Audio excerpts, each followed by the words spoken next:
સનો વીર્યં કરવાવહૈ તેજસ્વીનાવરિતમસ્તુ ઓમ શાંતિ ઓમ શાંતિ.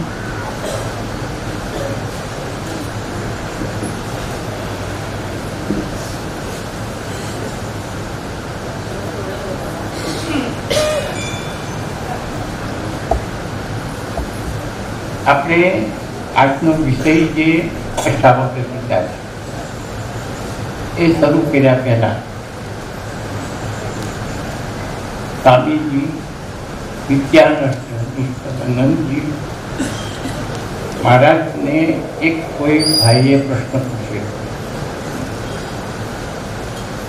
એમને મને કહ્યું ત્યાંનો જવાબ તમે આપો. એ પહેલાં એ પતાવી ગયું કે આપણે શરૂ કર્યું. એમનો પ્રશ્ન છે, બે પ્રશ્ન છે. એમનું નામ છે પરસોત્તમભાઈ. આત્મ સ્વરૂપનો તત્વબોધ થાય એટલે શું થાય? આત્મ સ્વરૂપનો તત્વબોધ થાય એટલે શું થાય? જો હાવ ટૂંકમાં જવાબ આપું તો ખાલી એક અડધી મિનિટનો છે જવાબ. કપૂરની બુટી હોય એ કપૂરની બુટી સળગાવી દીધી પછી કપૂરનું શું થાય? જે કપૂરનું જે થાય તે આત્મ સ્વરૂપનો બોધ થયા પછી જે થાય. કપૂરની બુટી સળગ્યા પછી એક વિજ્ઞાન અને આપણું શાસ્ત્ર એમ કહે છે કે કોઈ પણ પદાર્થનો નાશ થતો નથી. કોઈ પણ પદાર્થનો ક્યારેય પણ નાશ થતો નથી. માત્ર પદાર્થનું રૂપાંતર થાય છે. તો કપૂરની ગોટીનો નાશ થયો નથી, એનું રૂપાંતર થયું. તેનું રૂપાંતર શું થયું? વાતાવરણમાં ભળી ગયું. કપૂરની ગોટીનો નાશ નથી, એનું સ્વરૂપ બદલાઈ ગયું. એનું સ્વરૂપ આખું બદલાઈ ગયું અને વાતાવરણમાં ભળી ગયું. એટલે વાતાવરણમાં ભળ્યું પણ વાતાવરણમાં નાશ નથી થયું.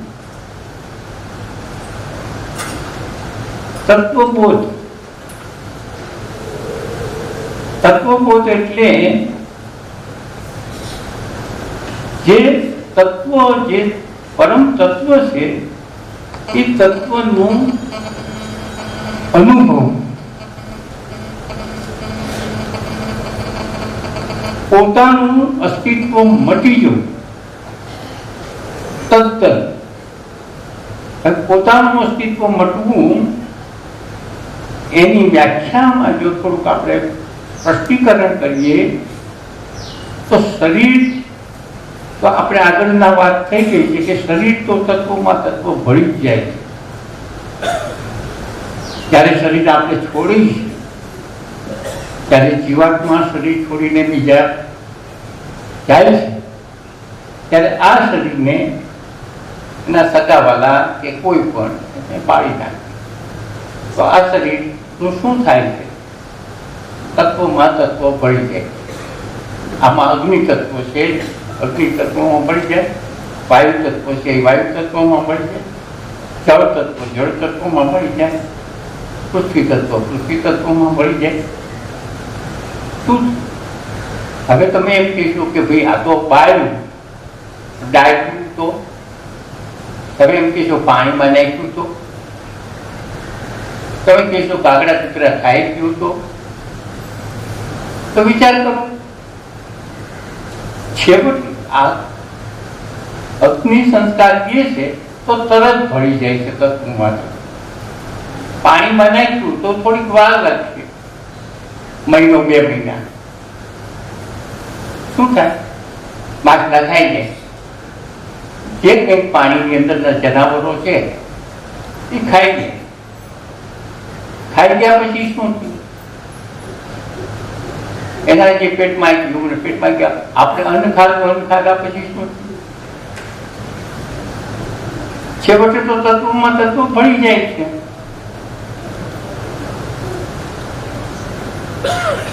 અન્ન ખાધું તો અન્નનું અમુક તત્વો જે છે શરીર, એનું શરીર બની ગયું. અન્ન જે ખાતું એમાં અનેક અમુક તત્વો શરીર બની ગયું. અને જે બાકીનો કચરો હતો એ સંદાસ માટે નીકળી, એ પાછું ન્યાય તત્વોમાં તત્વ ભળી ગયું. અને આ તત્વમાં તત્વ ભળી ગયું. છેવટે એના પણ પરમાણુઓ સતત ક્રિયા ચાલુ જ છે, નાશ થવા અને નવા બનવા, નાશ થવા, નવા બનવા. એ રીતે તત્વોમાં તત્વો ભળી જાય. તો શરીરની જે વાત કરી આપણે કે તત્વમાં તત્વો ભળી ગયું, તો આપણે જોઈશું.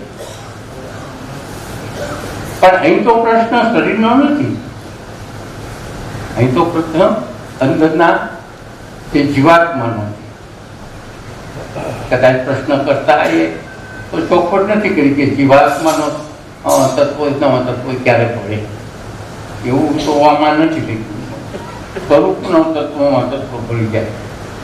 આત્મ તત્વનો આ તો ભૂલ છે ભાઈ. આત્મ સ્વરૂપનો તત્વ બોધ થાય. આત્મા એ જ પોતે છે, એ જ બ્રહ્મ તત્વ છે. એને તત્વમાં ભળવાની જરૂર જ નથી. જે છે એ જ છે. જીવાત્માને આ તત્વમાં ભળી જાય એનું શું થાય એમ પ્રશ્ન હોવો જોઈએ. આત્મા એટલે પરમ તત્વ, ચેતન તત્વ, બ્રહ્મ તત્વ. એને તત્વનો બોધ થવા પણ ક્યાં છે? એ પોતે જ સ્વરૂપ છે. ઠીક છે, આપણે હવે એમ લઈ કે જીવાત્માને તત્વનો બોધ થાય તો શું થાય? આપણે હવે એમ લઈ, બરાબર છે કૃષ્ણભાઈ? બરાબર છે.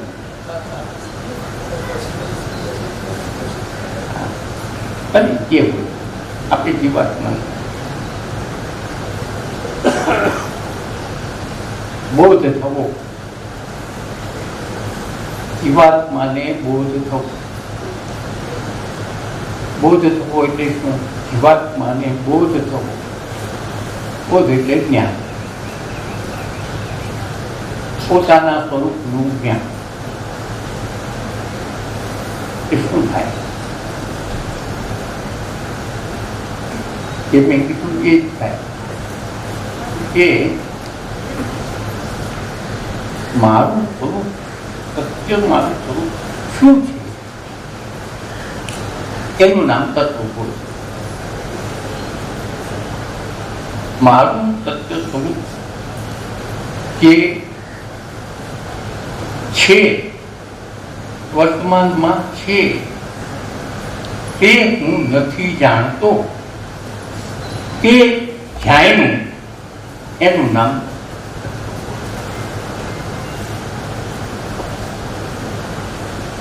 સમજાની વાત? મારું સાચું સ્વરૂપ જે છે, વર્તમાનમાં પણ છે, એ હું જાણતો નથી. એ મેં જાણ્યું. મારું સ્વરૂપ કઈ લાવવાનું તો નથી, ઉત્પન્ન કરવાનું નથી. જે ફરી વાત કરું, મારું સ્વરૂપ જે છે એ હું જાણતો નથી. એ મેં જાણ્યું એનું નામ કશું. હવે સ્વામીજી બરાબર છે? આ રીતે હવે આના પછી મારે જે લેવું છે એ આના અનુસંધાનમાં આવશે. તો હવે પછી મારે બ્રહ્મ શું છે એ ગઈ વખતે પરમજીનો પ્રશ્ન અધૂરો એટલે ચાલતું હતું પીરિયડ એ આવશે એટલે આમાં એ આવી ગઈ. પરમાત્માની ગિફ્ટ ચૈતન્ય બ્રહ્માકાર વૃત્તિ શું છે? પરમાત્માની ગિફ્ટ, ગિફ્ટ એટલે ભેટ. તો પરમાત્માની ભેટ ચૈતન્ય બ્રહ્માકાર વૃત્તિ.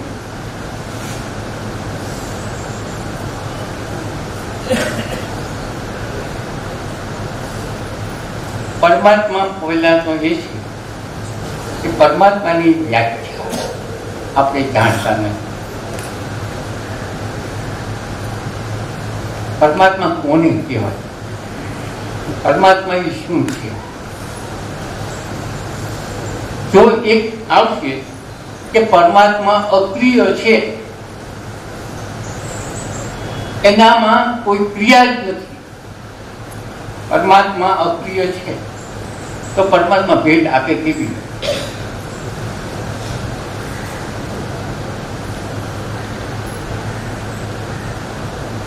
પરમાત્મા અક્રિય હકીકત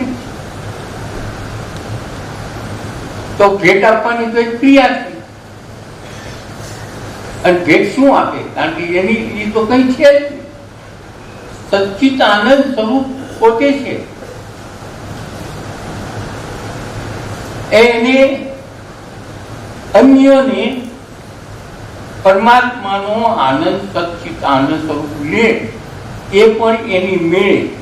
એને જેમ ગુલાબનું ફૂલ કે કોઈ ફૂલ સુગંધની ફોરમ ફેલાયા જ કરે છે, એમાંથી જેને લેવી હોય છે. એમ પરમ તત્વ છે એ તો ત્યારે સર્વત્ર છે, સર્વકાળે છે. હવે એ ભેટ ક્યાં કેવી રીતે આપે? પોતાની ભેટ પોતે પોતાની ભેટ કેવી રીતે આપે?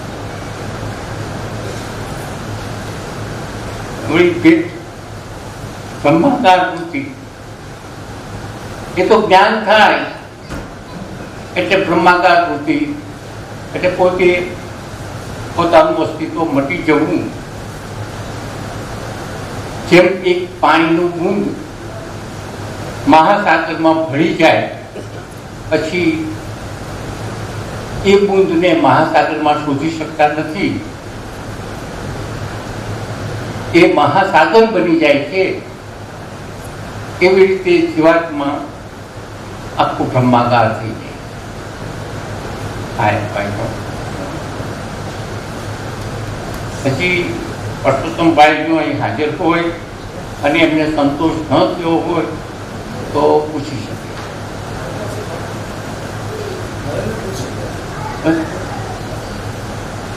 હવે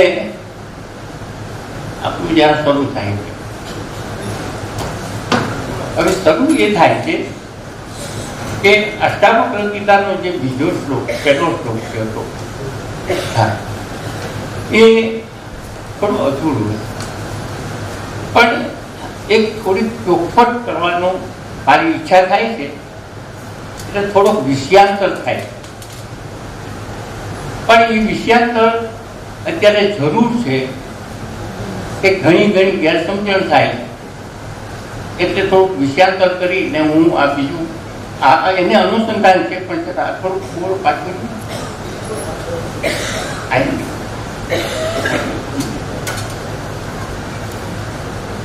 ઉપર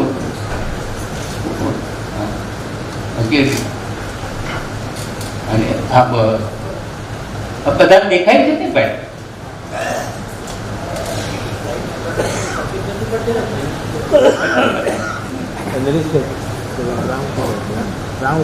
હવે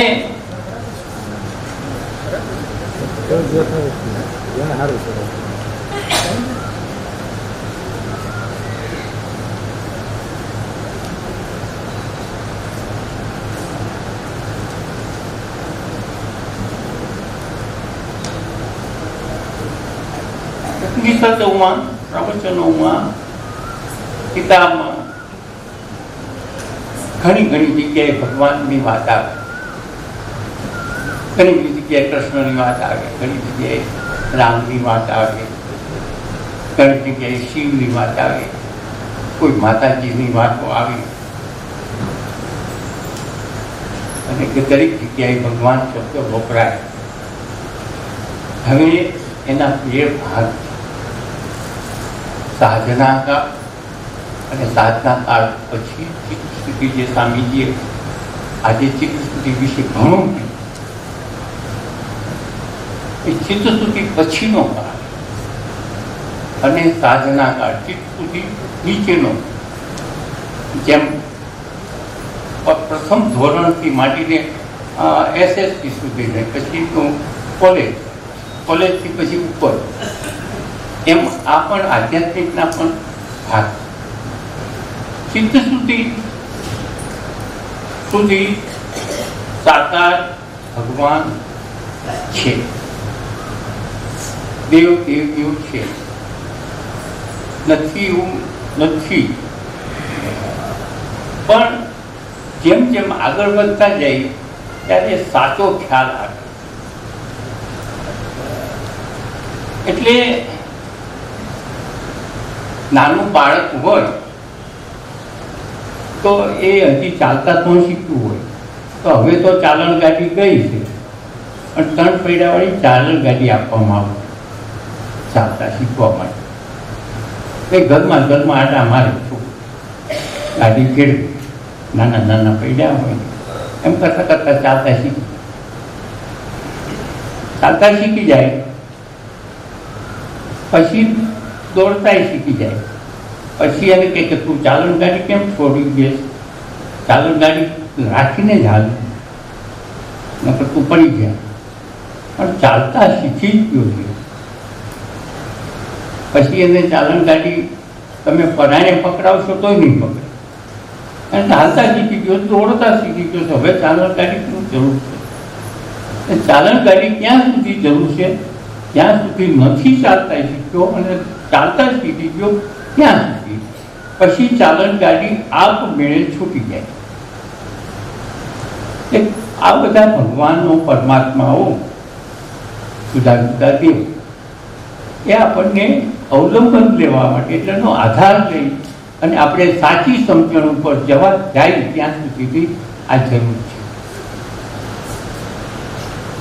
હવે ચાલણ ગાડી છોકરાને આપી, પણ કોઈ શોખીન હોય તો કે મારા છોકરાને તો શીશમની સામે ચાલણ ગાડી આપી, કોઈ એમ કે મારે તો ચાંદીની મઢાવેલી ચાલણ ગાડી આપી, કોઈ કે મારે રૂપાની ચાંદી ગાડી, કોઈ કે મારે તો કોઈ લાકડાની આવી. તો ચાલણ ગાડી શીશમની હોય, સોનાની હોય, રૂપાની હોય, કે ગમે તે હોય, હેતુ શું છે?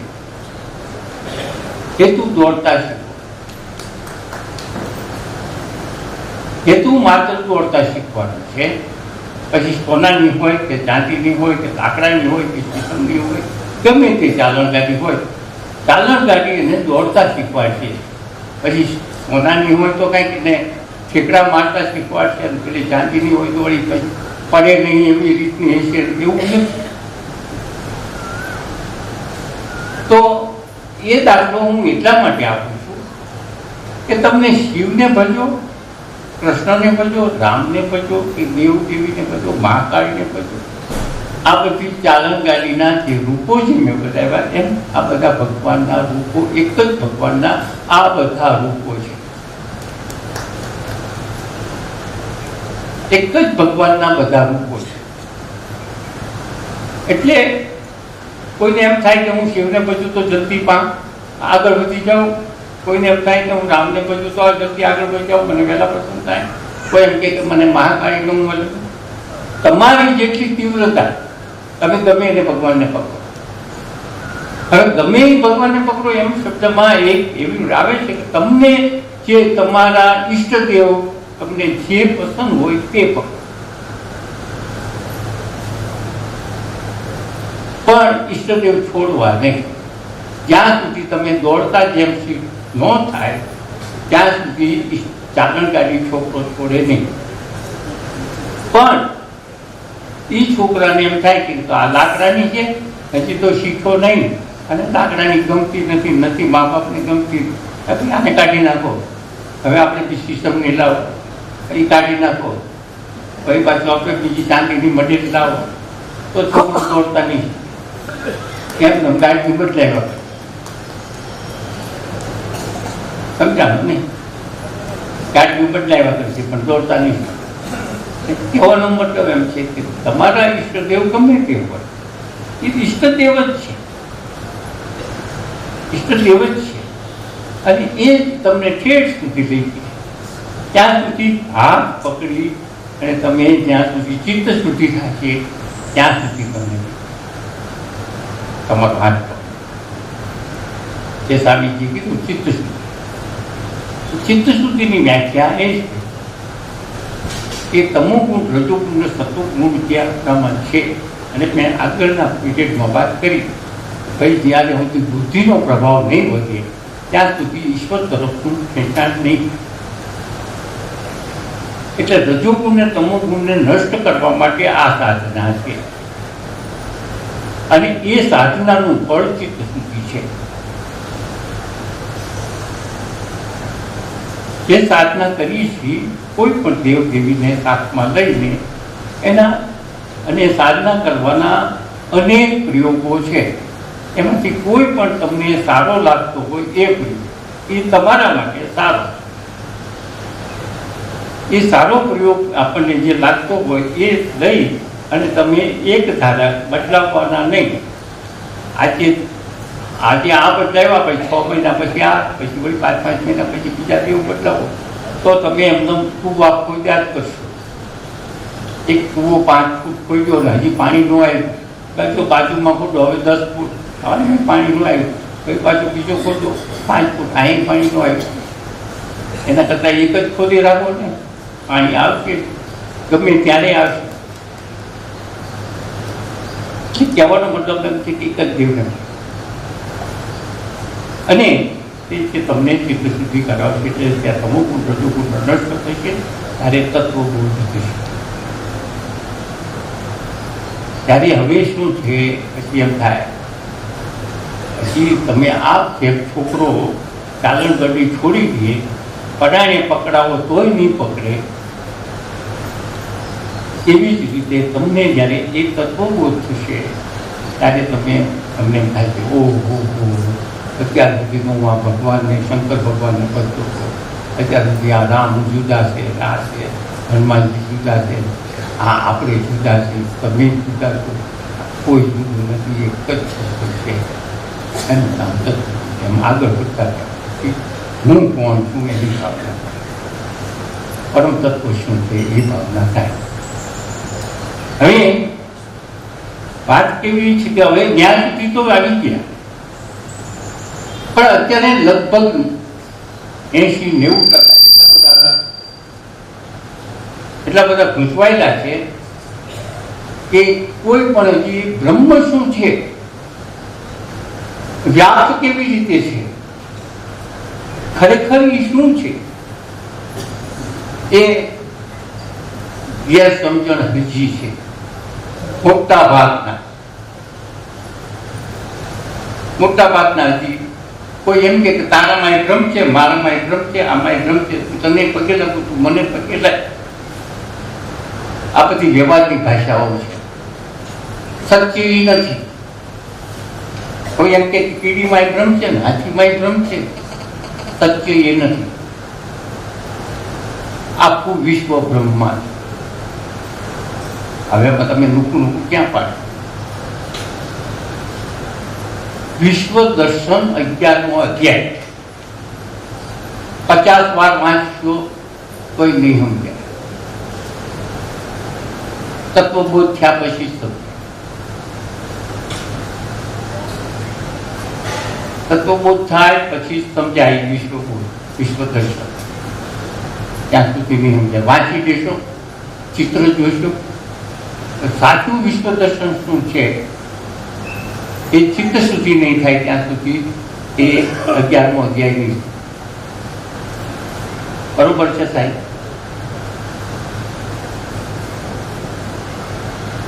તો જ્યાં સુધી આપણે આ બધા પ્રવચનો સાંભળીએ છીએ,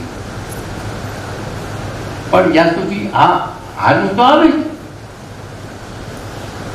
અત્યારે જુઓ, સ્વામીજી પ્રવચન કર્યું, એમાં કોઈ દેવ નથી આવ્યું, એમાં કોઈ દેવી નથી આવી, એમાં કોઈ સંપ્રદાય નથી આવી.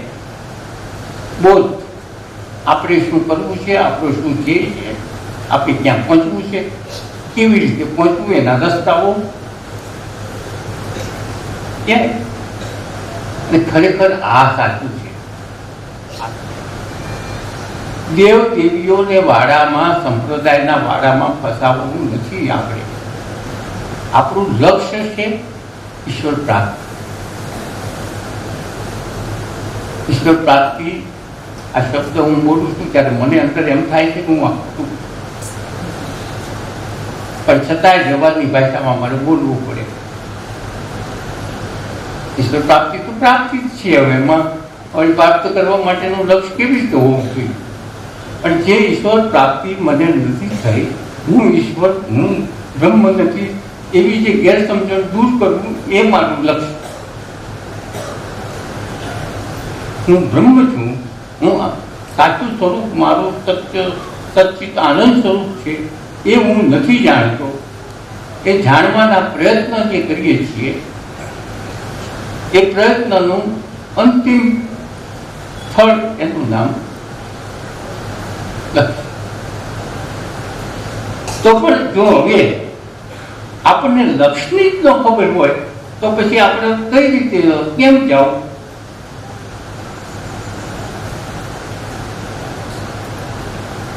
હવે જુઓ કે બ્રહ્મ તત્વ એમ કીધું મેં કે આખા બ્રહ્માંડમાં વ્યાપ છે, એની કોઈ સીમા નથી, સર્વકાળે છે, સર્વત્ર છે. એટલે હવે ઉપર ગમે એટલા જાય તો એનો છેડો આવે એમ નથી. નીચે જાઓ એ નથી, આ બાજુ જાઓ, કોઈ એની સીમા નથી. એટલે એને અસીમ કીધું. આવું છે. એને હવે વારા પરથી લઈ આમાં જો તમને વંચાય ને તો વધારે સારું. આવું જે ભ્રમ છે, પેલા એને આ બધા જે વક્તાઓ હોય છે એ વક્તાઓ ક્યારેક ભગવાન કે બ્રહ્મને, ક્યારેક ચેતન કે, ક્યારેક કોઈ બીજું નામ કે, તો એ પણ સમજી લેવાની કે વક્તા ગમે તે, પણ છેલ્લે તો બ્રહ્મને જ છે. જ્યારે જ્યારે જે સ્થિતિને અનુરૂપ હોય એ લક્ષ્યમાં રાખીને કહેતા હોય છે. એટલે બ્રહ્મ જુદા નથી, એક જ છે. દાખલા તરીકે હવે હું તમને સાચું દાખલો તો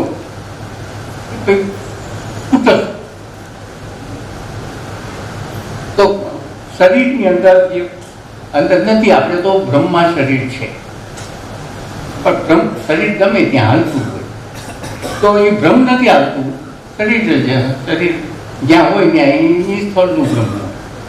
પણ છતાં શરીરની અંદર જે છે, આ હું બેઠો છું તો આ આજુબાજુમાં છે, જેમ ઘડાની વાત કરી, આ પાણી, આ જે ગ્લાસની વાત કરી સ્વામીજીએ, આજુબાજુમાં છે, અંદર છે. પણ આ હું આવીને બેઠો હોઉં તો અંદરનું બ્રહ્મ અને આ બહારનું બ્રહ્મ માત્ર આવરણ જ છે. તો આની અંદર જે બ્રહ્મ છે એને શાસ્ત્રની ભાષામાં કુટસ્થ કીધું. તો હવે આ બહારનું બ્રહ્મ ને આ બ્રહ્મ એક જ છે, પણ એને કુટસ્થ શા માટે કીધું? છે તો બ્રહ્મ. કુટસ્થ એટલા માટે, કુટસ્થ એટલે શું? કુટસ્થ એટલે સોની અને લુવારની એરળ. આ બધા આપણે સાંભળવામાં ઘણા ગૂંચવાઈ જાય છે, એટલે મેં આપી દીધું. જ્યારે સારા વક્તાઓ જ્યારે આવું સરસ બોલતા હોય ત્યારે એની રીતે બોલતા હોય. તમારે તમને કોઈ પાછું આ કુટસ્થ હોય ક્યાં ક્યાંય તો કુટસ્થ એટલે શું? એરણ. પણ એરણ શા માટે આપણા ઋષિ મુનિઓએ ન્યા એરણ શબ્દ વાપર્યો? એરણ શબ્દ, હવે એરણ એટલે શું? એરણ તો તમને બધાને ખબર છે કે લુહાર વાપરતો હોય એરણ અને હોની વાપરતો હોય એરણ. એની માથે ઘાટ ભરાવવા માટે માથે હથોડા પડે અને કોઈ પણ જો લુહારની એરણ હોય તો ધગધગતા મોટા મોટા લોઢા હોય અને એને માથે ટીપાય અને એમાં તલવાર બને, એમાં દાંતરડું બને, એમાં ચપ્પુ બને. તો અંદર ચપ્પુ બન્યું, માણસને જરૂરિયાતની ચીજ બની. કંઈક એવા પણ ડૉક્ટરના સાધન બને કે માણસને જીવતદાન એવું પણ એ એરણ માટે બને. અને ભાલો પણ બને અને તલવાર પણ બને. તો માણસનો સંહાર કરી એવાય બને અને માણસને બચાવે એવાય પણ બને અને માણસને ઉપયોગી થાય એવાય પણ બને. કોની માટે બને? એરણ માટે. અને ધડાકા સાથે. છતાં એરણ એવી એવી એરણના ઘાટમાં કાંઈ ફેર પડે નહીં. હું છું એરણના ઘાટમાં કાંઈ ફેર પડે નહીં. એરણ ઉપર ગમે એટલા ઘાટો ઘડાય, એ ઘાટમાં એ વસ્તુઓ બધી જાય પણ છતાં એરણના ઘાટમાં કાંઈ ફેરફાર ન પડે. અને એરણ ઉપર ઘાટ ઘડાય તો એરણ દ્રષ્ટા થઈ કે ન થઈ? તો એરણ દ્રષ્ટા થઈ. એટલે કુટસ્થ દ્રષ્ટા થયું તો આપણે તો કઈ શી દ્રષ્ટા છે? પણ ન્યા કુટસ્થ બોલવું પડે છે.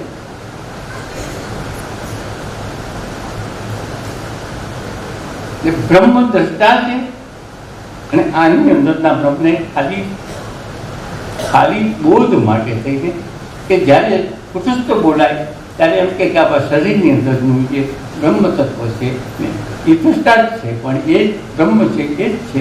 પણ ત્યાં એ કાર્ય, હવે એ જે શરીરવાળા એ શરીરમાં ચેતન હોવાને કારણે, હવે જો ત્યાં મેં ચેતન વાપર્યો છે, આમ તો બ્રહ્મ જ છે, મારાથી જ વપરાય ગયું ચેતન. એટલે શરીરની અંદર જે ચેતન છે એ એના માટે શરીર ચેતનવંત છે. અને એ ચેતનવંત શરીર શું નહીં કરે? બળાત્કાર કરે, પૂજા કરે, ચોરી કરે, દારૂ પીવે, તો અંદરનું ચેતનને કાંઈ લેવા દેવા નથી. એ તો અહંકાર કરાવે. અહંકાર ચેતન વડે ચૈતન્ય છે, ચેતન વડે જ ચેતન છે. હવે પેલા હું આની બધી વ્યાખ્યા કરું એટલે તમને બહુ સરસ રીતે સમજાઈ ગયું. હવે ચાલો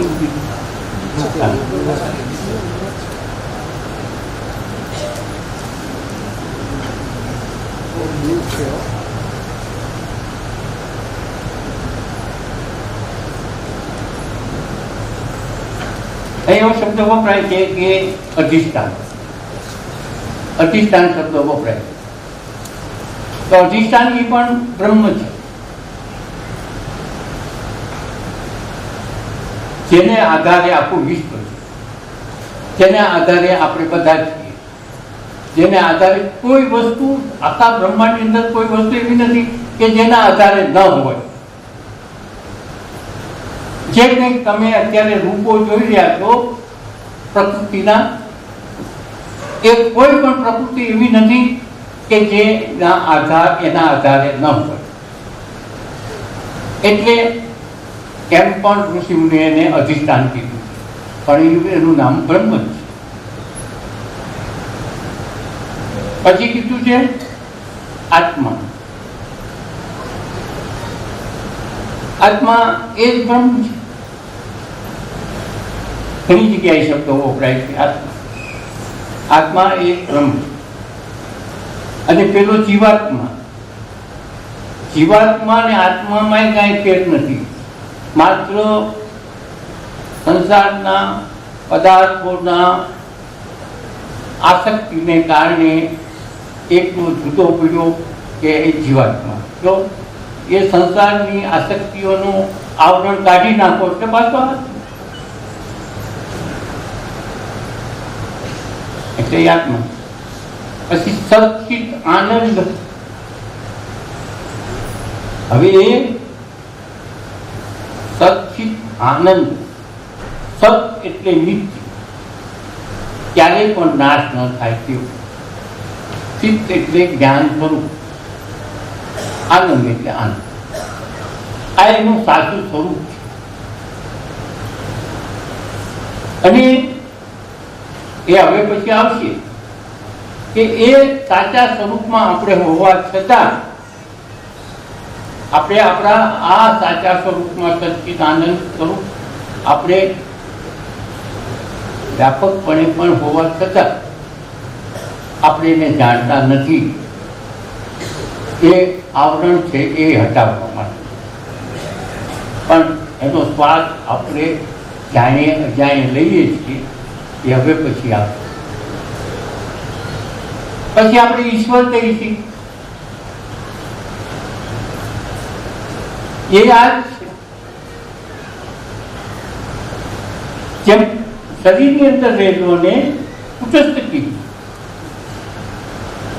પૃથ્વીના ગોળા ઉપર કે ગ્રહોના ગોળા ઉપર જે કંઈ પ્રક્રિયા થઈ રહી છે, જે પ્રકૃતિ અને બ્રહ્મ તત્વ નવયોગ જે છે એ વિશ્વમાં જે વિશ્વ છે અને એનાથી અનેક દૂર બીજું વિશ્વ છે. તો અહીં જે વિશ્વ છે એને બ્રહ્મ કહેવામાં આવે. બ્રહ્મમાં છે, બીજું વિશ્વ બ્રહ્મમાં છે. પરંતુ એની બે વિશ્વની વચ્ચે કરોડો સૂર્ય વર્ષ દૂર હોય તો ત્યાં બ્રહ્મ છે. ખાલી ક્યાંય પ્રકૃતિ નથી. બ્રહ્માંડમાં ક્યાંય પ્રકૃતિ નથી. એવી જગ્યાએ બ્રહ્મ છે. અને જ્યાં વિશ્વ બ્રહ્મમાં જ્યાં વિશ્વ કરી રહ્યું છે એમાં એને ઈશ્વર કહેવામાં. કે જ્યાં પ્રકૃતિ અને બ્રહ્મનો યોગ છે અને એ યોગને કારણે આ અત્યારે સંસારના તમામ જે પદાર્થો છે એનામાં જે રૂપાંતર થઈ ગયું છે, જે પરિવર્તન થઈ ગયું છે, એ બંનેના યોગને કારણે થયું. એટલે અહીં ઈશ્વર, બીજું વિશ્વ ન્યાય ઈશ્વર, અને આ બેની વચ્ચે જે પ્રકૃતિ જ્યાં નથી ત્યાં એને બ્રહ્મ કહેવાય. જેમ આ કુટસ્થ કહેવાય, આ બ્રહ્મ છે.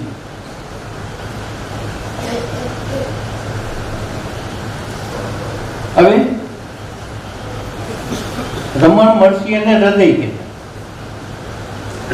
આપણે રમણ મહર્ષિના પુસ્તકો વાંચશો તો હૃદય હૃદય હૃદય તો એ બ્રહ્મ જ છે. એમાં કઈ ફેર નથી. જ્ઞાન જ્ઞાન થયું. આપણે શબ્દ વાપરીએ જ્ઞાન થયું. તો જ્ઞાન થયું, જ્ઞાન થવું એટલે જાણવું નહીં, થોડું થયું. જ્ઞાન થયું. મને આ પ્યાલાનું જ્ઞાન થયું તો પ્યાલો તો એમ નથી હશે. એમાં હું કઈ ભરી નથી જતો. જ્ઞાન થવું એટલે અસ્તિત્વ મટી જવું. પાણીનું બુંદ જેમ મહાસાગરમાં ભળી જાય છે પછી પોતે મહાસાગર થઈ જાય છે. પણ વ્યવહારની ભાષામાં જ્ઞાન બોલું.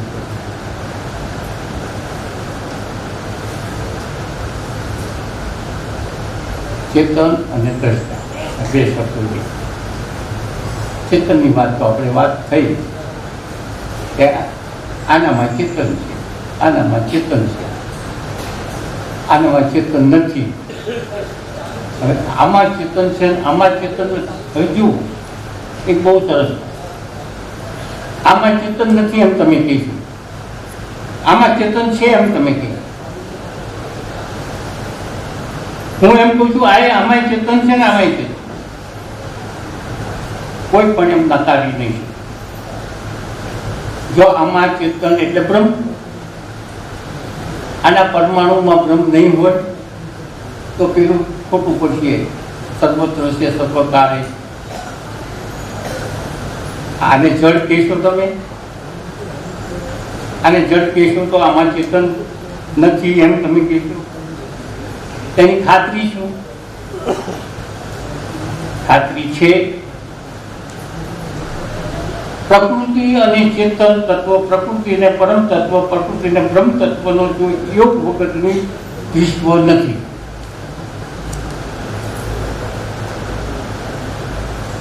એકલી પ્રકૃતિ, સ્વતંત્ર પ્રકૃતિ જો યોગ ન હોય તો સ્વતંત્ર પ્રકૃતિ કંઈ પણ કરી શકે એમ શક્તિમાન નથી. તાકાત નથી એનામાં કાંઈ પણ ફેરફાર થાય. બરોબર છે સાહેબ?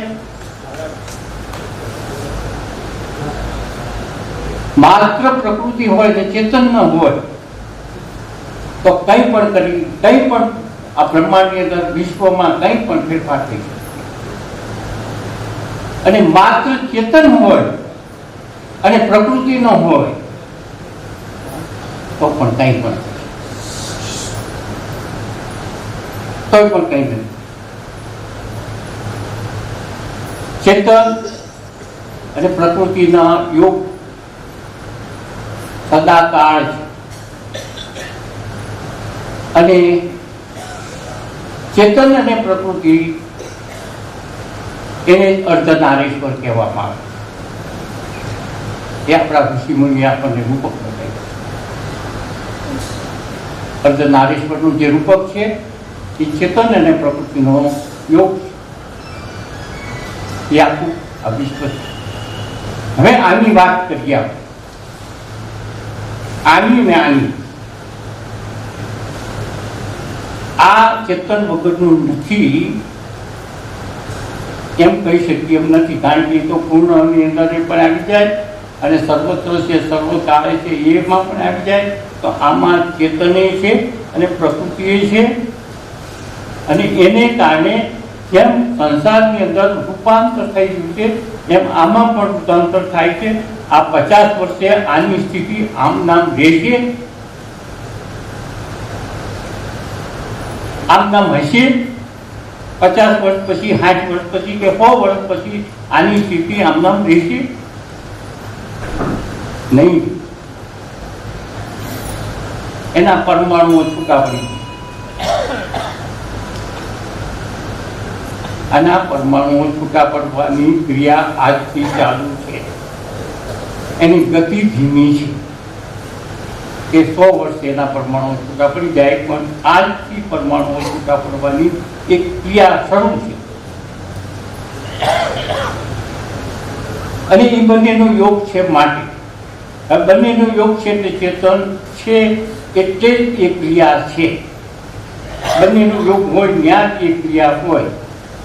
રૂપાંતર થવાની, નાશ થવાની નહીં. આનો ઘાટનો નાશ થશે, આનો ઘાટનો નાશ થશે 50 વર્ષે, 100 વર્ષે. અને ઘાટનો નાશ થશે. એ ઘાટનો નાશ થવાનું કારણ અંદર ચેતન છે માટે.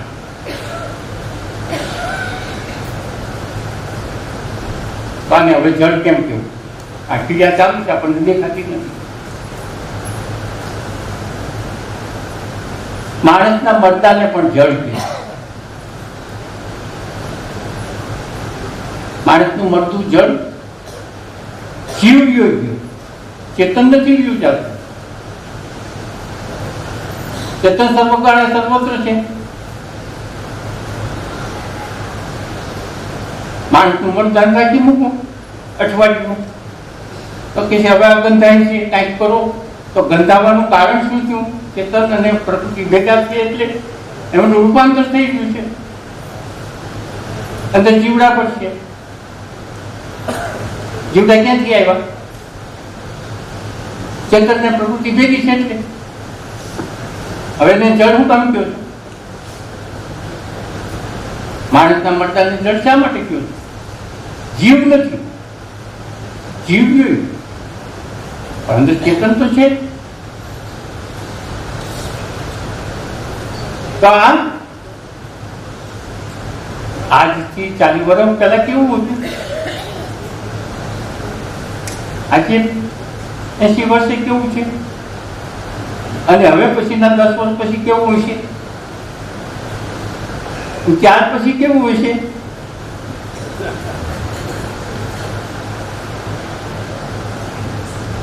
ત્યાર પછી કેવું હશે? ત્યાં ખેતરમાં પડ્યું છે રાત અને એમાં રીંગણા બટાકા થતા છે.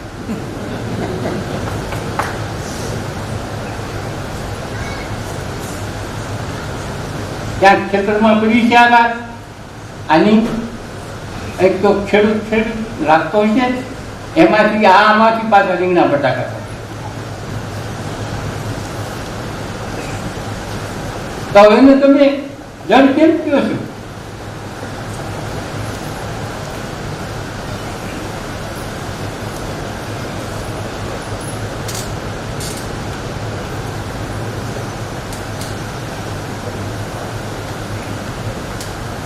તો એક વાત પાકી થાય છે કે આખા વિશ્વમાં ચેતન અને પ્રકૃતિનો યોગ છે. કોઈ પરમાણુ ચેતન અને પ્રકૃતિના યોગ વગરનું ક્યાંય છે જ નહીં. તો હવે કીડીમાં ભ્રમ છે ને હાથીમાં ભ્રમ છે એમ આપણે કહીએ છીએ એ અચોકતું છે. એટલે હું કહું છું કે આપણે જ્યાં સુધી ચિત્તશુદ્ધિ નહીં થાય ત્યાં સુધી ગીતાના 11મા અધ્યાયનું વિશ્વ દર્શન બરાબર 100% નહીં સમજાય. 100% નહીં સમજવા માટે પહેલા સાધના કરવી પડશે, ચિત્તશુદ્ધિ કરવી પડશે, પછી સમજાય. અને આવું ભ્રમ તત્વ. હવે આમાં પહેલું છે અગ્રાહ્ય.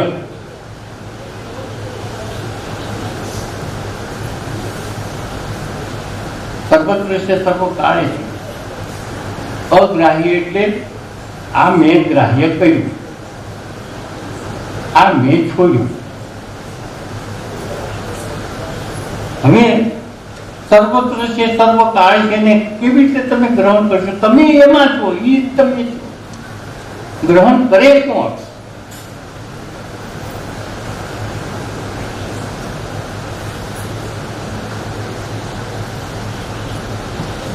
ગ્રહણ કરે કોણ?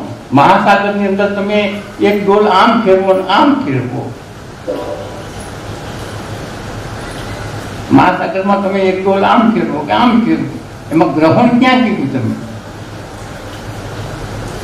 અગ્રાહ્ય, જેને ગ્રહણ કરી શકાય નહીં તેવું, એટલે જેને પકડી શકીએ નહીં તેવું અગ્રાહ્ય. હવે બરાબર સમજો એક પછી એક વાત. એટલે જ્યારે કોઈ પણ પ્રવચનો થતા હોય ત્યારે બ્રહ્મ શું છે એ તો તમને બરાબર મગજમાં ઉતરે.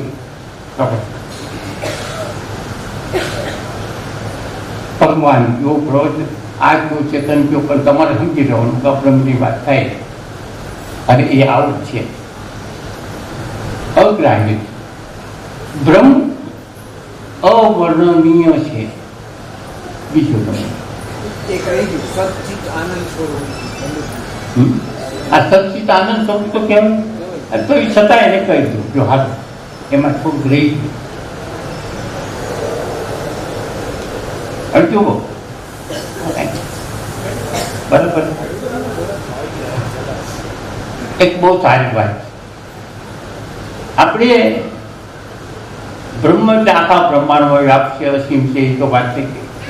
સચ્ચિત આનંદ સ્વરૂપ છે, એનું સ્વરૂપ છે. એનાથી કોઈ પણ પ્રકારથી જુદો હોય તો એનો સ્વાદ છે કે સચ્ચિત આનંદ. સત એટલે આ ચિત્ત આનંદ, આનંદનો સ્વરૂપ, આનંદ માણે એનું સ્વરૂપ છે એ સમજો.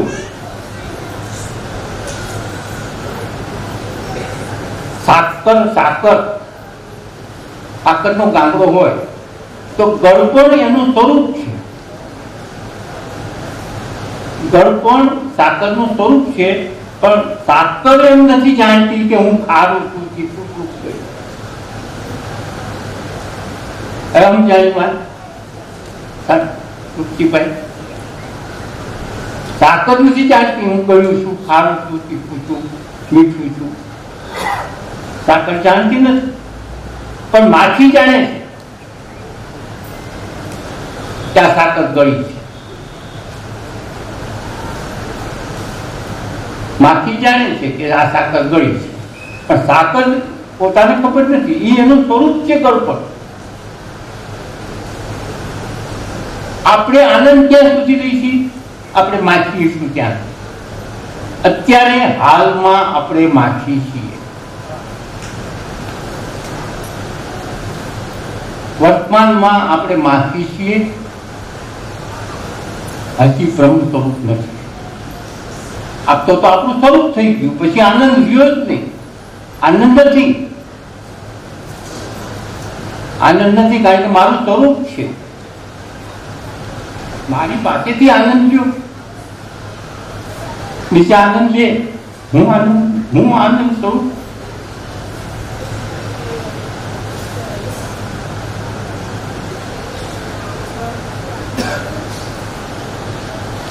એટલે આપણે આનંદ સ્વરૂપ થવું છે, માખી નથી રહેવું.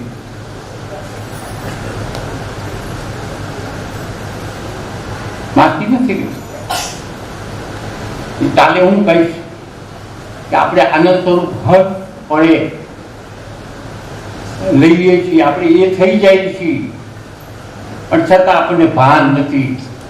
આપણે કંઈક બીજું જ સમજીને બેઠા છીએ.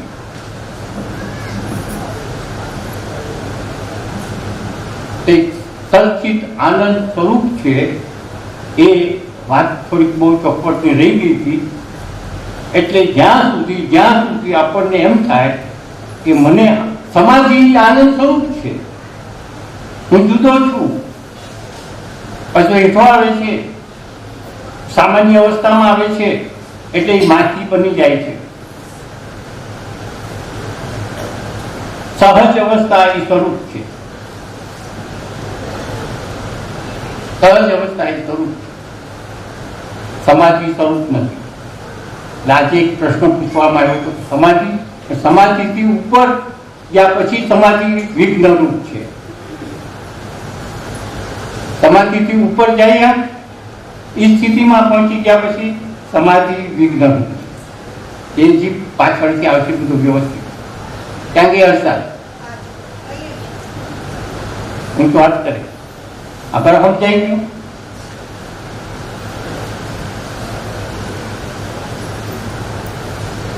એટલે અત્યારે વર્તમાનમાં જ્યાં સુધી આપણે આનંદ લઈએ છીએ એ તમામ આનંદ, કોઈ પણ પ્રકારનો આનંદ,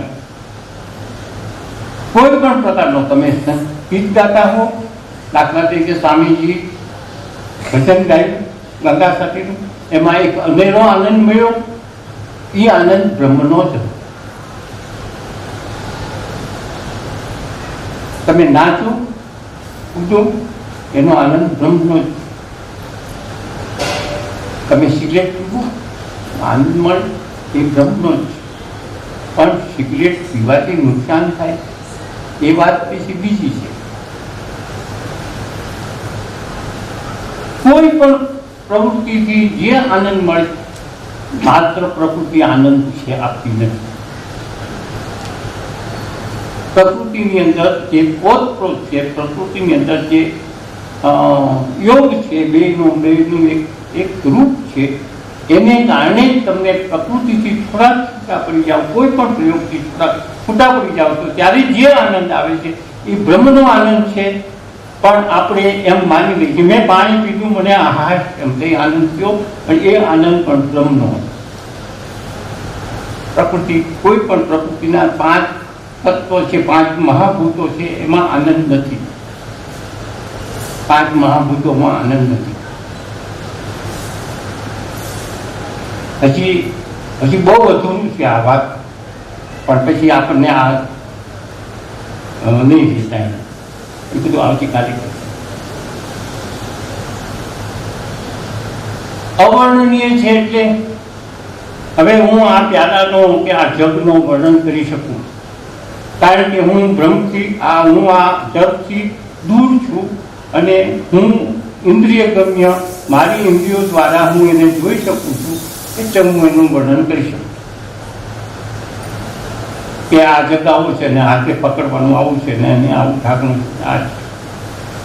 કારણ હું શું કામ વર્ણન કરી શકું છું? હું આનાથી જુદો છું અને એને મારી આ જ્ઞાન ઇન્દ્રિયોથી હું જોઈ શકું છું, એટલે હું આનું વર્ણન કરું. પણ મારે બ્રહ્મનું વર્ણન કરવું હોય તો હું બ્રહ્મથી જુદો મારે પડવું જોઈએ. બ્રહ્મ ન હોય એવી કોઈ જગ્યા નથી, કારણ કે એ પૂર્ણ છે. પહેલી વહેલી તો વાત એ કે હું બ્રહ્મથી જુદો ક્યાં જાઉં, અને કદાચ માનો કે હું ગયો તો મારી ઇન્દ્રિયો બ્રહ્મ વગર જોઈ શકે જ નહીં. તો હું કેવી રીતે જોઈશ? મારી ઇન્દ્રિયો જે અત્યારે ચેતનવાળી છે એ બ્રહ્મથી છે. એ બ્રહ્મ પેલા કેળાની જેવી વાત થાય કે ગુરુજીએ 4-5 વિદ્યાર્થીઓને કેળા આપ્યા. પેલા બોધ આપ્યો બધો, એ બોધ આપીને એને કીધું કે આ એક કેળું તમે ખાઈ આવો, જ્યાં બ્રહ્મ ન હોય ત્યાં ખાઈ આવો. કોઈ અંધારામાં ખાઈ આવ્યો, કોઈ ઝાડવા ઉપર બેસી ખાઈ આવ્યો, કોઈ ગુફામાં ખાઈ આવ્યો, જુદી જુદી રીતે ખાઈ આવ્યો, કોઈ પાણીમાં બેસી ખાઈ આવ્યો, પાણીને ડૂબકીમાં ખાઈ આવ્યો. બધા આવ્યા ગુરુજી પાસે. ખાઈ આવ્યો ને ક્યાં તું ક્યાં થતું? મેં પાણીને ડૂબકીમાં. ત્યાં બ્રહ્મ નહોતું, બ્રહ્મ થતો. કોઈ કે મેં ગુફામાં ખાધું, ત્યાં બ્રહ્મ નહોતું. કોઈ ક્યાં ઝાડવા ઉપર ત્યાં બ્રહ્મ નહોતું. એક છોકરો કેળું લઈને આવ્યો પાછો. કેમ? બ્રહ્મ ક્યાં હોય? બ્રહ્મ તો હું બ્રહ્મ છું, મારું કેવું બ્રહ્મ છે, મારી બ્રહ્મ ક્યાં ખાવ? કેવી રીતે?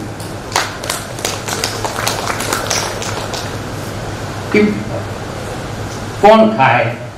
કેવું ક્યાં છે? હું ક્યાં છું?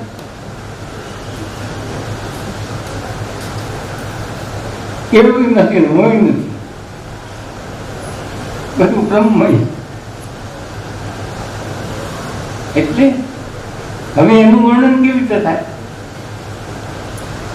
એટલે એમ કીધું છે અવર્ણનીય છે, એનું વર્ણન શક્ય જ નથી, શક્ય જ નથી. પછી કીધું છે અસ્ત્રોત. અસ્ત્રોત એટલે સાંભળી શકાય નહીં તેવું.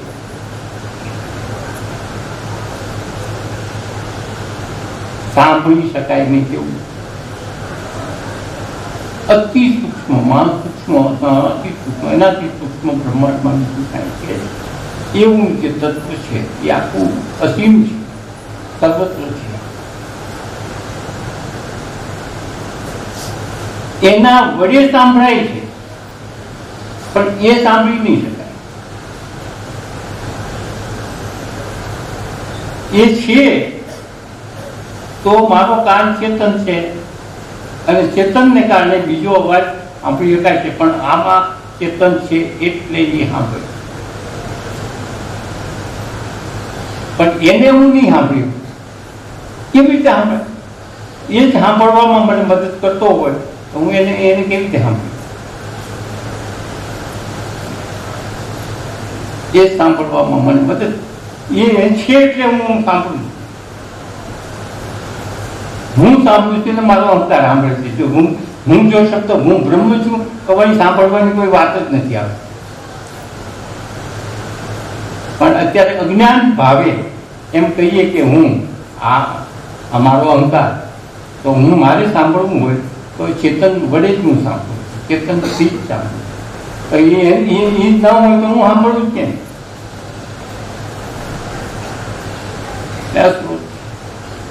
અચક્ષય એટલે ચક્ષુથી જોઈ શકાય નહીં તેવું છે. જે કાનની વાત થઈ એવી જ થઈ. ટૂંકમાં 5 જ્ઞાન ઇન્દ્રિયોથી એને જાણી શકાતું નથી તેવું.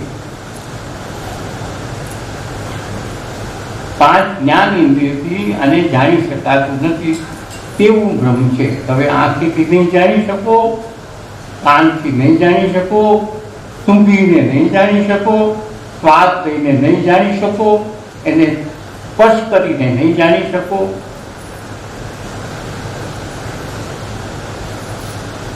અને છઠ્ઠા મનથી પણ નહીં જાણી, કારણ કે અચિંતનીય છે.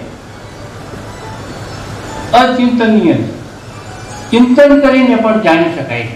ઓહો, તો હવે ચિંતન નથી જાણી, અચિંતનીય છે.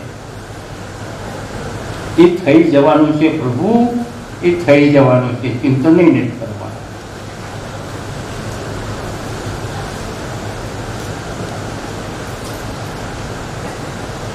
અવ્યય એટલા માટે બધું આપણે સમજીએ છીએ. જ્યારે તમારે કોઈ પણ પ્રવચનો વેદાંતના ઉપનિષદોના જ્યારે સંભળાય ત્યારે આ તમને લક્ષ્યમાં રાખીને સાંભળશો તો તમને બહુ સરસ રીતે. અવ્યય એટલે જેનું આમાંથી પાણી લઈને અડધું આમાં પીવું, તો આ પાણીમાંથી આનો વ્યય છે. મેં પીધું, આમાંથી પાણીનો આનો વ્યય. તો વ્યય કેવી રીતે થાય? અખંડ હોય એને વ્યય કેવી રીતે થાય? હાથ હલાવી, સમુદ્રમાં હાથ હલાવી, કે સમુદ્રમાંથી એક ઘડો ભરી સમુદ્રમાં ફેરવી, તો હવે સમુદ્રમાં વ્યય કેવી રીતે થાય? સમજાય ગયું ને? અવ્યય હાથ પગ બધું. મેં પહેલે દિવસે કીધું હતું, તમે ભગવાનને શંખચક્ર ગદા વાળો, હાથ વાળો, ધનુષ વાળો, ગોળી વાળો ચાચ્યો તો એ નહીં સમજાય. કારણ કે આ જે છે ગીતા, ભગવદ્ ગીતા, સ્વામીજી જે અત્યારે જે કહી રહ્યા છે એ બધું જો સમજવું હોય તો અવ્યય એટલે ભગવાનને હાથ વાળો સમજીને સાંભળશો તો નહીં સમજાય. આવો ભ્રમ સમજશો તો સમજાય.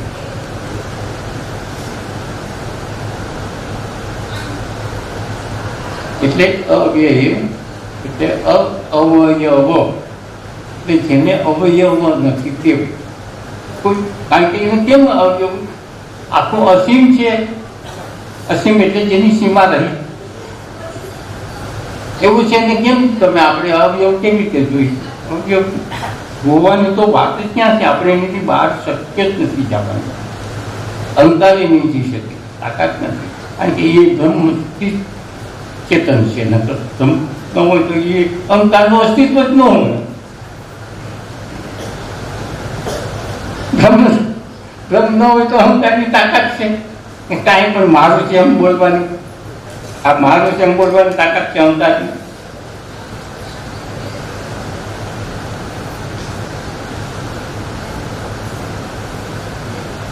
પછી છે અરૂપ.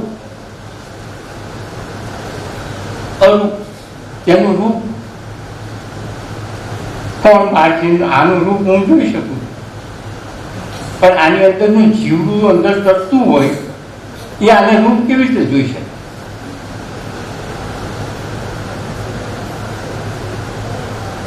સમજે? આપણે બધા એની અંદરના જીવડા છે.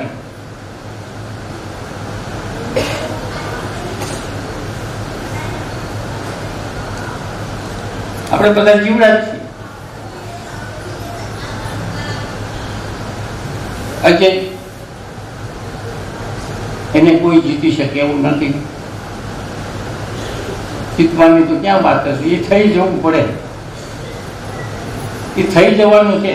જીતવાની વાત નહીં કરે. એનાથી પર બીજું કાંઈક હોય તો થાય ને. એનાથી બીજું કઈ ચડિયાતું છે જ નહીં આખા બ્રહ્માંડમાં.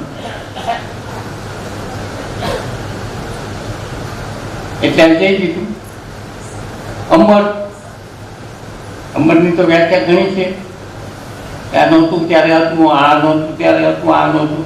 આ બધા ઉપનિષદો, કેટલી ઉપનિષદો એમ કે છે કે પહેલા સૂર્ય નહોતો, ગ્રહો નહોતા, નક્ષત્ર નહોતા, ત્યાર પહેલા બ્રહ્મ હતું. પહેલા કંઈ જ નહોતું, ત્યાર પહેલા બ્રહ્મ હતું. એવી કેટલી ઉપનિષદોમાંથી આપણને જાણવાનું મળે છે કે પહેલા બ્રહ્મ પ્રથમ હતું. પ્રથમ પહેલા હતું એટલે પ્રથમ ક્યારે આવ્યું એ પૂછતા જ નહીં.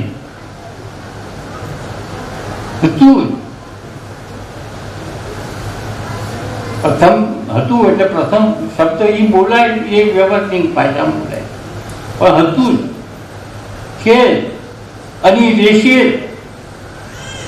ગમે તે પૃથ્વી બટવાઈ જાય, ગમે તે વિશ્વ બટવાઈ જાય, ગમે એટલું ઉથલ પાથલ થાય, એ તો રહેવાનું રહેવાનું રહેવાનું. કાંઈ નહીં હોય તો એ રહેશે, આ બધું થશે તો રહેશે.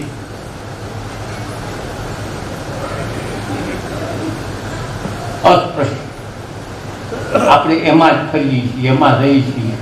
પાણીની માછલી કે મારે સમુદ્રને પકડવો છે, એને જ વાત. મહાસાગરની માછલી કે મારે સમુદ્રને પકડવો છે, સમુદ્રનો સ્પર્શ કરવો છે. એ જ એમાં અનાદિ છે. એટલે એ તો વાત આવી ગઈ કે બધું થશે તો એ તો રહેશે. અનંત છે એ વાત આવી ગઈ. કોઈ છેડો નથી, ક્યાંય છેડો નથી. અદ્વિતીય છે એ સરસ. એના જેવું આખા બ્રહ્માંડમાં કાંઈ છે અદ્વિતીય. એના બીજું ન હોય તેવું બીજું છે જ નહીં. આ છે અને બીજું છે, આ છે એ બીજું ન હોય એટલે આ છે એવું પણ ન કહી શકાય. બીજું ન હોય તો એ છે અને બીજું છે તો બીજું છે એમ કહી શકાય. આ તો અત્યારે આપણે એવા જુદા પડીને બોલીએ છીએ કે અદ્વિતીય છે. કે અદ્વિતીય શબ્દનો યોગ જ ન હોય. અવતારની ભાષામાં બોલાય કે અદ્વિતીય છે, અવતાર આપણે છીએ, નકર બોલાય નહીં. પ્રયોગ જ ખોટો છે. સ્વયંભૂ છે એ તો વાત છે. સ્વયંભૂ છે,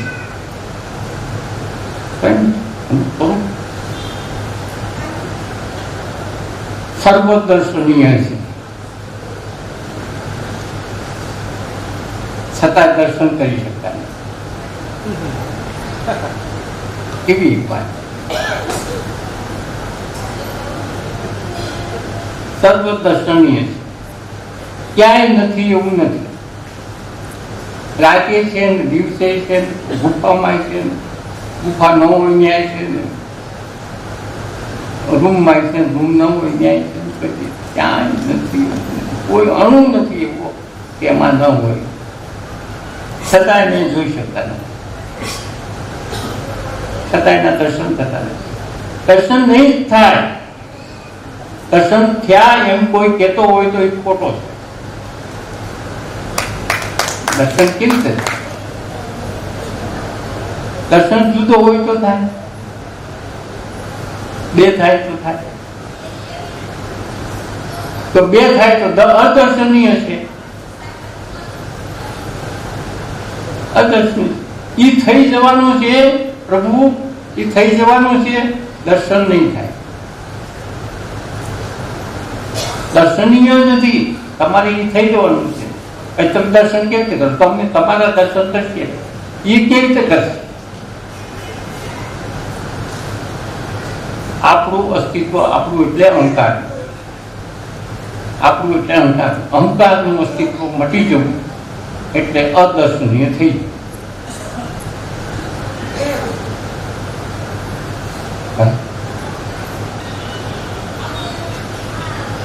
સર્વવ્યાપક એ વાતે આગળ આવી ગઈ. વ્યાપક એટલે ક્યાંય નથી એવું નહીં. સૂક્ષ્મ છે, અતિ સૂક્ષ્મ છે. ગીતામાં ઘણી જગ્યાએ ભગવાન કહે શરીરથી મન સૂક્ષ્મ છે ને મનથી અહંકાર સૂક્ષ્મ છે, અહંકારથી બુદ્ધિ સૂક્ષ્મ છે, બુદ્ધિથી મન સૂક્ષ્મ છે, અરે બુદ્ધિ સૂક્ષ્મ છે, બુદ્ધિથી ચેતન સૂક્ષ્મ છે, ચેતન કોઈ સૂક્ષ્મ. હવે એક સૂક્ષ્મની વાત આપણે સમજવા જેવી છે. સૂક્ષ્મ અણુ પરમાણુને પણ સૂક્ષ્મ કહેવાય.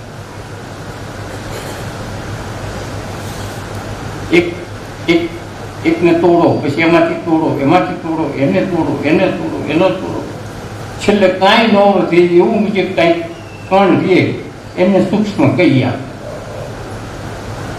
પણ અહીં જે સૂક્ષ્મની વાત ભગવાને જે ગીતામાં કીધી છે એ આ સૂક્ષ્મ, આવું સૂક્ષ્મ નહીં.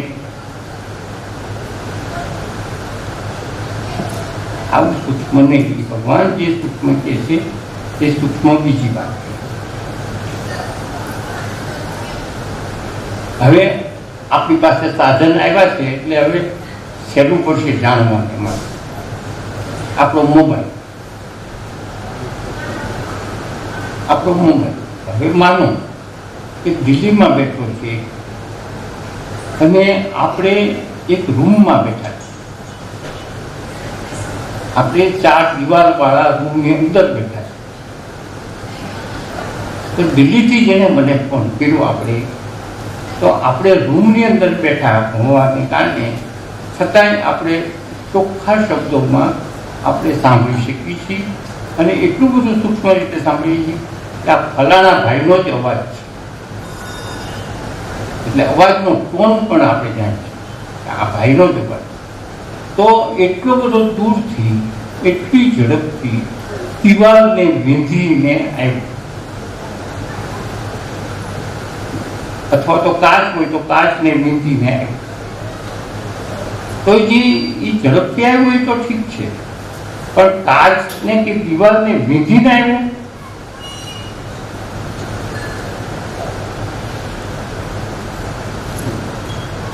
રેતીનું એક પડ બનાવો, એક પાટિયું બનાવો રેતીનું કોઈ પણ પ્રકારનું, તો એમાંથી પાણી પસાર થાય.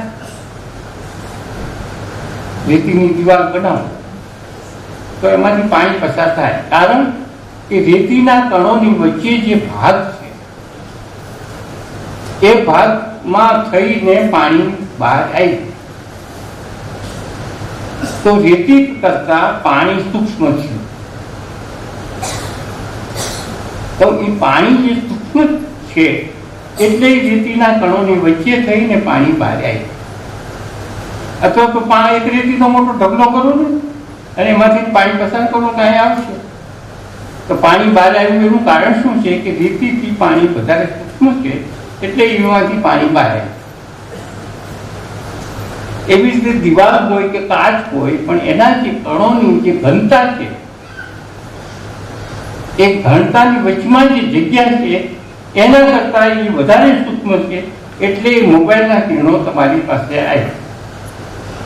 એક બીજા કણો કાચના હોય કે દિવાલ હોય કે ગમે તે હોય જે એને નડતરરૂપ છે,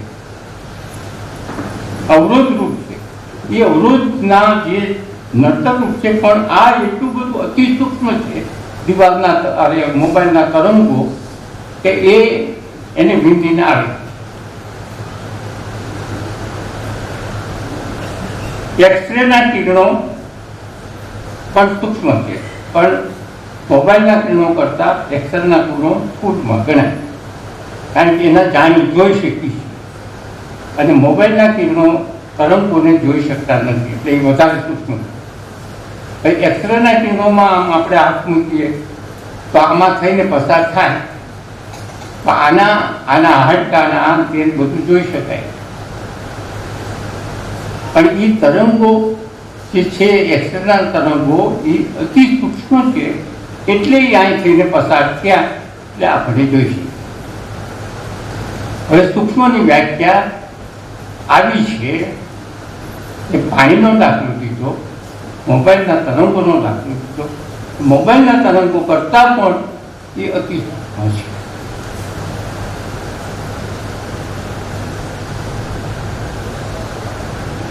એટલે જે અતિ સૂક્ષ્મ છે એ જો તમે બ્રહ્મને આવી રીતે વ્યાપક બ્રહ્મ આખા બ્રહ્માંડમાં અસીમ છે, એ આવું સૂક્ષ્મ છે એટલે તમે અંદર ફરી શકો છો અને તમારી હારે બ્રહ્મ નથી ફરતું.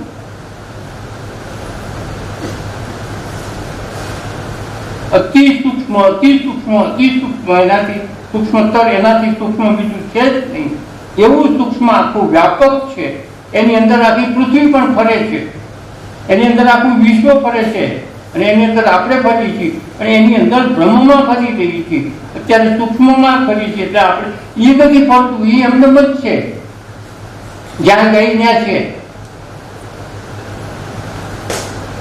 રમણ મહર્ષિને ત્યાં એક વખત દાઢું જોડી અને 4-5 ભક્તો આવ્યા, એટલે એને એમ કીધું ભક્તોએ કે અમે ગાડામાં આવ્યા, અમે ગાડામાં આવ્યા. ભગવાને એવું કીધું કે તમે જ્યાં છો ત્યાં છો, તમે ક્યાં ફર્યા છો? તમે જ્યાં છો ત્યાં છો, તમે ક્યાં ફર્યા? એટલે મહર્ષિએ અહંકારને નથી, પરમાત્મા ભાવે બ્રહ્મ સ્વરૂપ, તો એ જો તમે બ્રહ્મ સ્વરૂપ છો તો તમે ક્યાંથી હાવી ના આવો કે ગાડામાં આવો? એ આથી સૂક્ષ્મનો આ રીતે કાઢવું આવ્યું, શરીર આવ્યા, બ્રહ્મ તો જ્યાં ને હતું છે એમને જ છે, એમ કહેવાનો મતલબ છે મહર્ષિનો. ગાડું આવ્યું, શરીર આવ્યા, બળદ આવ્યા, બધું આવ્યું, તમે